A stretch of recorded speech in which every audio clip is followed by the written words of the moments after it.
Hi guys, welcome to this channel. I believe finance, science and psychology are the keys to better life. One step at a time, let's create a snowballing effect in our lives.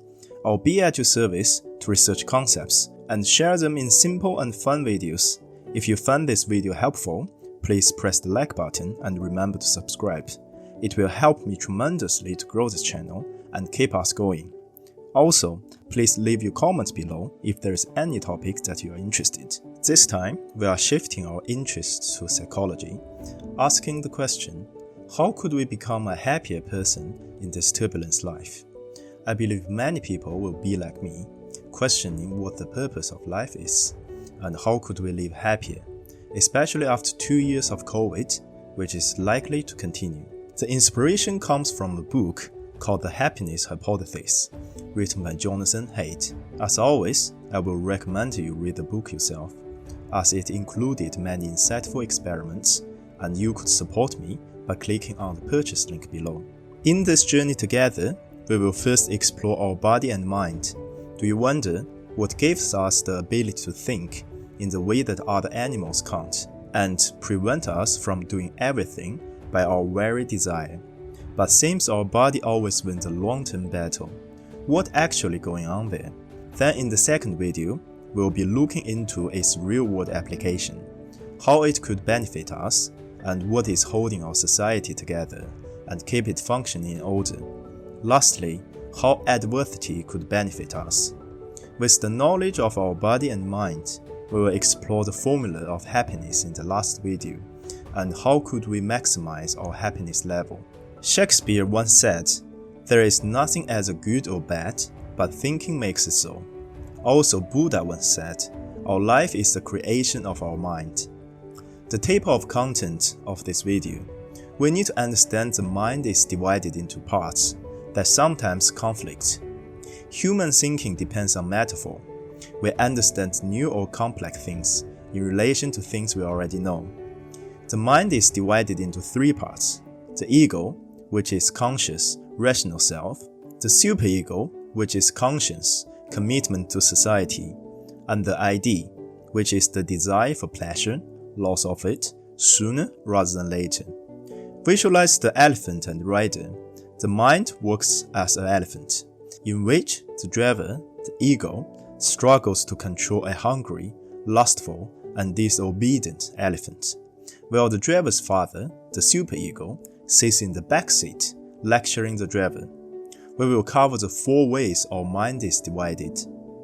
Our minds are divided in 4 ways: mind versus body, left versus right, new versus old, controlled versus automatic. Mind versus body. We sometimes say the body has a mind of its own. Here are some examples. Facial expressions betray our secret thoughts. Our hair stands on end when scared. Our hearts race when nervous. Our tongues fail to speak. Body is independent of our wishes, or even opposed to them. We now know they are caused by the automatic nerve system, a network that is completely independent of intentional control, like an autopilot car. Our intestines is a vast network, with more than 100 million neurons. This handles all the computations needed to run the chemical refinery process. The gut brain is like a regional administrative center, which the head brain doesn't need to bother. It also has high autonomy. Left versus right. The human brain has 2 separated hemispheres, joined by a large bundle of nerves. The bundle nerve allows the 2 halves of the brain to communicate and coordinate their activity. The left hemisphere takes in information from the right half of the world, sends out commands to right side of the body. The right hemisphere takes in information from the left half of the world, sends out commands to the left side of the body. Nobody knows why the signals cross over in this way. The left hemisphere is specialized for language processing and analytical tasks. In visual tasks, it is better at noticing details. The right hemisphere is better at processing patterns in space. Like face, it is the source of creation. There was oversimplified ideas about artists being right-brained and scientists being left-brained. Language centers on the left side of the brain as the interpreter model.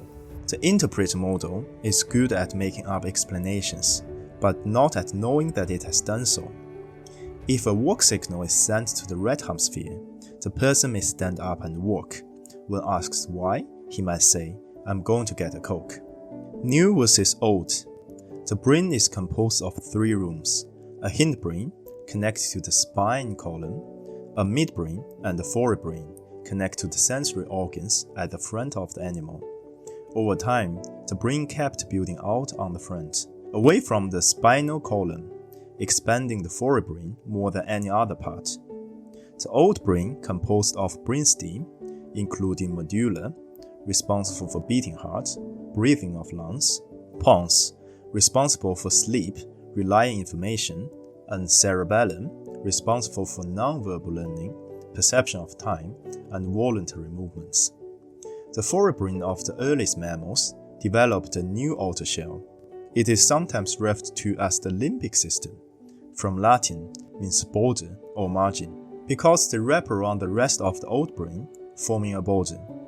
It includes the hypothalamus, coordinate basic drives and motivations, like hunger, thirsty, the hippocampus, specialized for short-term memory, essential for long-term memory formation, and the amygdala, specialized for emotional learning and responding. When some regions of the hypothalamus are stimulated directly with a small electric current, rats, cats, and the other mammals can be made gluttonous, ferocious, or hypersexual, suggesting that the limbic system underlies many of our basic animal instincts. As mammals grew in size and diversified in behavior, a new layer of neural tissue developed and spread to surround the old limbic system. It is available to make new associations and to engage in thinking, planning, and decision-making. It is what rises us above all animals.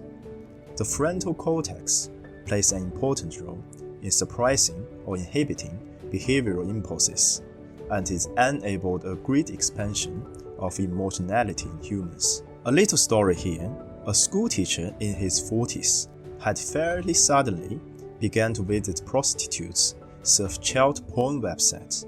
Even while he was walking to the doctor, he asked passing nurse to sleep with him. A brain scan found that an enormous tumor in his frontal cortex was squeezing everything else, preventing the frontal cortex from doing its job of inhibiting inappropriate behaviors and thinking about the consequences. When the tumor was removed, the hypersexuality vanishes. That is not over yet. The following year, the symptoms returned, and when the tumor was removed again, the symptoms disappeared again. The lower third of the prefrontal cortex has grown especially large in humans and other primates, and is one of the most consistently active areas of the brain during emotional reactions. When you set up the reward and punishment possibilities of a situation, the neutrons in this part of the cortex fare wildly. When you feel yourself drawn to a meal, a landscape, or an attractive person, or repelled by a dead animal, a bad song, this area is working hard to give you an emotional feeling of wanting to approach or get away. What will happen if prefrontal cortex is damaged? People who suffered from prefrontal cortex damage are free from distractions, but they found themselves struggle to make simple decisions, as there is no immediate feeling of like or dislike. Reason and emotion must both work together to create intelligent behavior. By emotion, a major part of the elephant, does most of the work. I will also provide a link below if you want to get to know more about our brain. Controlled versus automatic. There are really 2 processing systems at work: controlled processes and automatic processes. Automatic processes run in parallel and can handle many tasks at once. Controlled processing is limited. We can think consciously about one thing at a time only. Controlled processing requires language. You can have bits and pieces of thought through images, but to plan something complex, to weigh the pros and cons of different paths, if you try to think of something without using words, like whether I should keep watching YouTube or go to bed. You will find it's quite hard to do. Ignore my joke, but do finish watching this video, please. Haha. Human beings developed language around 2 million years ago, but the first clumps of neurons were forming the first brain more than 600 million years. Ready version 1, the language parts work well, but there are still a lot of bugs in the reasoning and planning programs, like an infant baby learning. Automatic process have been through thousands of product cycles and are nearly perfect. Control systems allows people to set long-term goals, where automatic process is designed to trigger quick and reliable action. Also includes the part makes us feel pleasure and pain, and that triggers the survival-related motivations. Our flesh is under stimulus control, and the automatic process has its finger on the dopamine release button. The control system, in contrast, is better seen as an advisor, not the commander. The rider cannot order the elephant around against its will. An emotionally intelligent person has a skilled rider who knows how to distract and coax the elephant, without having to engage in direct contest of wills. In the contest, the control system soon wears out and caves in, but the latter runs automatically, effortlessly, and endlessly. Now let's move to the next video.